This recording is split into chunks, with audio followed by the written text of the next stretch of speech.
تو نشان بے نشاں ہے، تو جہان سروری ہے. تو نشان بے نشاں ہے، تو جہان سروری ہے. تجھے دیکھنا عبادت، تیری یاد بندگی ہے. مانا کہ پر خطا ہوں پر ہوں تو بندہ تیرا.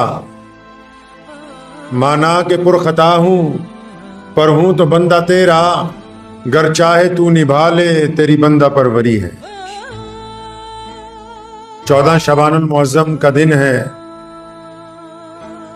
آنے والی رات جو ہے وہ شب برات کی مقدس رات ہے. اس رات کے متعلق آج کل کے جو علماء حضرات ہیں وہ اپنے اپنے مسلک کے اور علم کے اعتبار پر شدت پسندانہ گفتگو کرتے ہیں. مجھے اس بات کو کہنے میں کوئی دروغ نہیں ہے کہ جن کی زبانیں ظلم پر بند ہیں وہ فتووں میں ایک دوسرے کو کافر بتاتے ہیں. جن کی زبانیں مظلوم پر تشدد کو دیکھ کر کنگ ہو جاتی ہیں وہ شریعت کے مسائل کو مسلمانوں کے لیے ایسے بیان کرتے ہیں جیسے ان کی موت اور حیات کا مسئلہ آ گیا ہو. لطف کی بات یہ ہے کہ جو افضل ترین گفتگو اللہ اور اس کے رسول صلی اللہ علیہ وسلم نے فرمائی کہ بالکل مظلوم کے حق میں آواز بلند کرو، ظالم کے خلاف بولو، وہاں یہ سارے ملا چپ اور مسئلے مسائل میں ایک دوسرے کے خلاف ایسے بھڑکتے ہیں جیسے پتہ نہیں آج ہی انہوں نے میدان جنگ میں ایک دوسرے کو ہلاک کرنا ہے.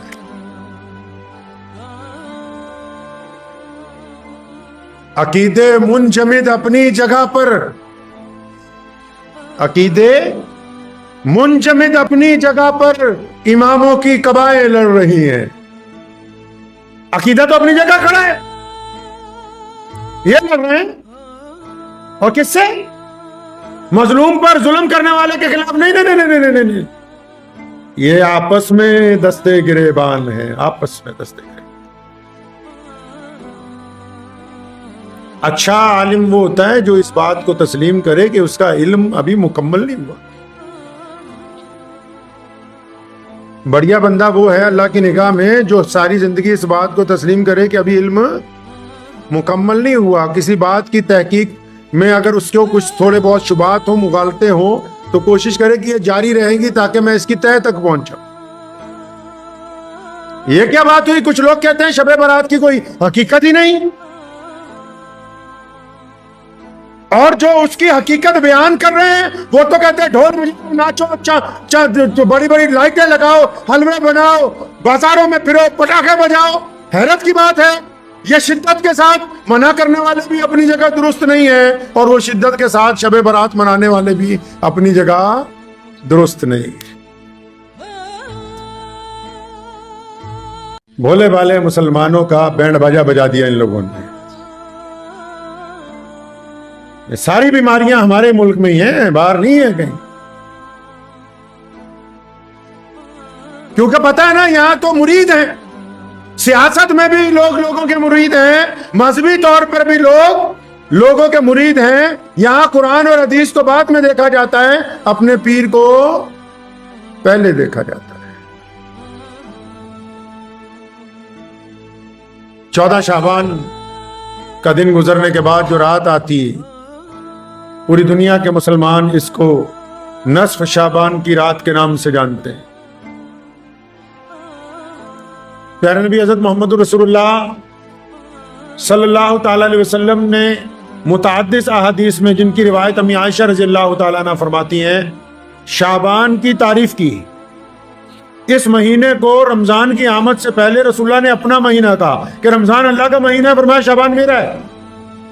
اور ظاہر سی بات ہے جس مہینوں کو محمد رسول اللہ نے اپنا مہینہ کہا ہو تو اس کی راتیں جو ہیں مقدس ہی ہوں گی، اس کی گھڑیاں مقدس ہوں گی، اس کے دن مقدس ہوں گے.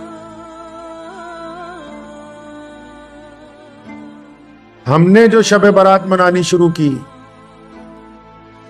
تو ہماری جو رسم رواج ہم نے بنائے ان کو کئی مولویوں نے دیکھ کے سیدھا ہی کہہ دیا یہ تو اسلام میں ہے ہی نہیں.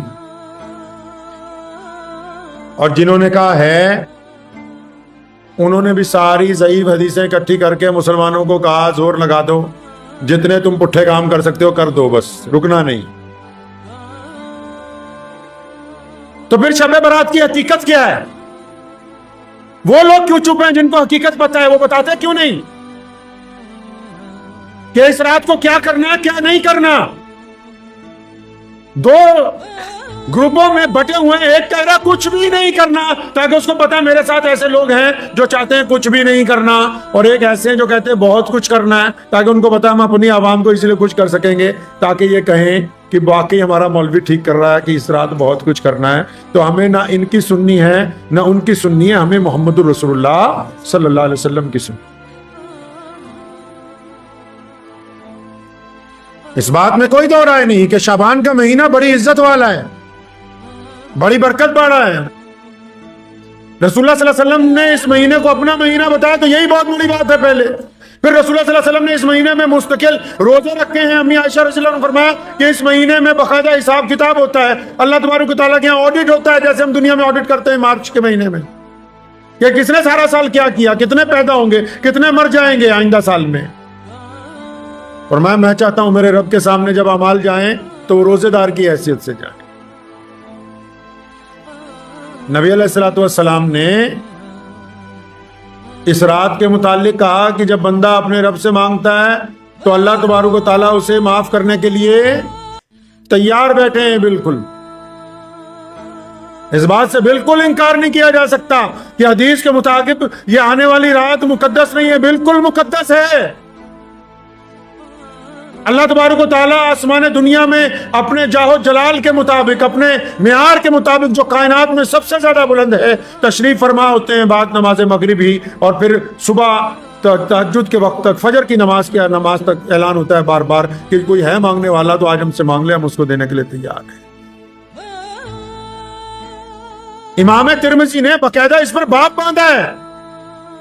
جن لوگوں کو شوق ہے بحث و مباحثے کا کہ نہیں حدیث صحیح ستہ میں ہی ہونی چاہیے، تو امام ترمذی نے باقاعدہ اس رات کے اوپر ترمذی شریف میں پورا باب لکھا ہے۔ اب پتہ یہ لگ گیا کہ رات تو واقعی مقدس ہے، لیکن یہ سب کے لیے مقدس نہیں ہے۔ رات تو بڑی کام والی ہے کہ اس رات میں دعائیں سنی جائیں گی، اس رات میں رونا جو ہے قبول کر لیا جائے گا، اس رات میں اٹھے ہوئے ہاتھ خالی واپس نہیں لوٹیں گے، اس رات میں کیا گیا سجدہ اللہ تبارک و تعالیٰ کے یہاں قبول ہو جائے گا۔ لیکن اگر غور سے پڑھ لیں پوری بخاری شریف کو، نبی علیہ الصلوۃ والسلام کے فرمان کو، وہ پتہ لگتا ہے کہ یہ سب کے لیے نہیں ہے۔ اچھا جی، سب کے لیے نہیں ہے تو وہ کون لوگ ہیں جن کے لیے نہیں ہے؟ جن کو اس رات کا فائدہ نہیں ہونے والا وہ کون ہے؟ تو پتہ یہ لگا کہ نمبر 1 پہ 5 لوگوں کا ذکر آیا کہ 5 بندے ایسے جن کو اس رات میں بخشش نہیں، جن کا اس رات کے اندر فائدہ نہیں ہونے والا۔ اچھا ان 5 کی تو بات ہی نہیں کرتے ہو، تم لائٹ لگانے کی بات تو کر رہے ہو، شربت پلانے کی بات تو کر رہے ہو، بریانی قورمہ کھلانے کی بات تو کر رہے ہو، 4 لوگ اسکوٹروں پہ بیٹھ کر ہائے ہلا مچانے کی تو بات کر رہے ہو، قبرستانوں میں جا کے قبروں کے اوپر موم بتیاں جلانے کی بات تم کر رہے ہو، ٹینٹ اور شامیانے لگا کے ساری رات بنا عشاء کی نماز پڑھے ہوئے شاعر جو خود نماز نہیں پڑھتے آج کل، ان کے اوپر 10 روپے 100 روپے لٹانے کی باتیں تم کر رہے ہو، ایک دوسرے کو کافر کافر بتانے کی بات تم کرتے ہو، لیکن اس رات ان کی بات ہی نہیں کرتے جن کی یہ رات ہے ہی نہیں، جن کا اس رات سے تعلق ہی کوئی۔ تو وہ کون لوگ ہیں جن کا اس رات سے کوئی تعلق نہیں؟ مطلب وہ لوگ کون ہیں جو اس رات میں دعا مانگیں گے قبول نہیں ہوگی؟ لکھا ہے کہ پہلا بندہ وہ جو مشرک ہوگا، جس نے اللہ کی ذات میں شرک کر لیا، شرک کرنے کے بعد اللہ سے مدد مانگے گا اس رات میں تو اللہ کی مدد اس کے لیے نہیں آئے۔ دوسرا بندہ وہ جو چغلی کرتا ہے۔ دوسرا بندہ کون جی؟ جو چغلی کرتا ہے سارا دن۔ قرآن نے بھی تو کہا نا وَيْلٌ لِكُلِّ ہُمَزَةٍ لُمَزَةٍ، اللہ فرماتے ہیں ویل ہے، تباہی ہے اس بندے کے لیے جو دوسروں کے عیب تلاش کرتا ہے پھر ان عیبوں کو دوسروں کو بتاتا پھرتا ہے۔ نہیں، ہم نے تو سمجھا بڑھیا نیا کرتا پجامہ پہن کے نہا دھو کے مسجد میں 2 نفل پڑھیں گے سارے گناہ معاف ہو جائیں گے؟ نہیں. بلے شاہ نے کہا نا 12 طوطے گوڈے تک، کہ باہر سے منہ اور ہاتھ سب کچھ دھو لو، لیکن جب تک اندر نہیں دھل جائے گا تو نماز بندے کی پلیتی نہیں جائے گی، پاکی نہیں آئے گی اس میں. پہلا مشرک جس کے کوئی فائدہ نہیں اس رات کا، دوسرا چغل خور جس کو اس رات کا کوئی فائدہ نہیں، تیسرا تکبر کرنے والا جو اللہ کے بندوں کو حقیر سمجھتا ہے، جو اللہ کے بندوں کو ذلیل سمجھتا ہے، اپنے آپ کو سمجھتا ہے میں بڑے عہدے والا ہوں، میں بڑی شان والا ہوں، میں بڑا اچھے چہرے والا ہوں، میں بڑا بلند ہوں، میں بڑا 30 مار کھاؤں، اس کو بھی اس رات کا کوئی فائدہ نہیں. چوتھا بندہ جو مسلسل شراب پیتا ہے، ایک تو ہوتا ہے نا کبھی پی لی غلطی ہو گئی، جو مسلسل شراب پینے کا عادی ہے اس کو بھی اس رات کے اندر کوئی فائدہ ہونے والا نہیں. پانچواں بندہ جو ماں باپ کا نافرمان ہے، جو والدین کو تکلیف 2 طرح کی ہوتی، ایک تو عام کوئی گفتگو ہوگی کوئی بات نہیں، لیکن ایسا بندہ جس نے ماں باپ کے دل کو ٹکڑا کر دیا ہو، جس نے ابتدا سے لے کے انتہا تک ان کی زندگی خراب کر دی ہو، ان کا جینا دشوار کر دیا ہو، قدم قدم پر اپنے ماں باپ کو تکلیف پہنچائی ہو، پھر وہ اس رات میں آ کے اللہ کو کہتا ہے کہ مجھے آپ معاف کر دیجئے، تو ایسے بندے کے لیے بھی یہ رات کوئی فائدہ پہنچانے والی نہیں. لیکن راحت کی ایک بات ہے اس کے درمیان ایک راحت کی بات ہے. اللہ فرماتے ما غرک بربک الکریم. یہ جو انگریزی کا لفظ ہے آئی لو یو، اس کو قرآن پاک میں اللہ تبارک و تعالیٰ نے سب سے پہلے اپنے بندوں کے لیے استعمال کیا. ما غرک بربک الکریم، اور فرمایا میرے پیارے بندے، میرے اچھے بندے، میرے سونے بندے، تجھے کس بات نے اپنے کریم رب، اپنے شفیق رب، اپنے مہربان رب کے لیے کس نے تجھے قابل کر دیا؟ کن کو کہہ رہے ہیں اللہ تعالیٰ؟ ان 5 کو بھی، باقی 55 کو بھی. اللہ تبارک و تعالیٰ ان 5 کو بھی کہہ رہے ہیں، باقیوں کو بھی کہہ رہے ہیں، جتنی بھی قسم کے گناہ کرنے والے ہیں. فرمایا تم کس بات سے پیچھے ہٹ رہے ہو کہ تمہارا رب تو بڑا کریم ہے، کیوں غافل ہوتے ہو؟ اگر اس رات تم مستقل توبہ کر لو اپنے ان گناہوں سے، اگر اس رات بندہ مستقل طور پہ توبہ کر لے اپنے ان گناہوں سے، تو یہ رات اس کے لیے بھی فائدے والی ہو جائے.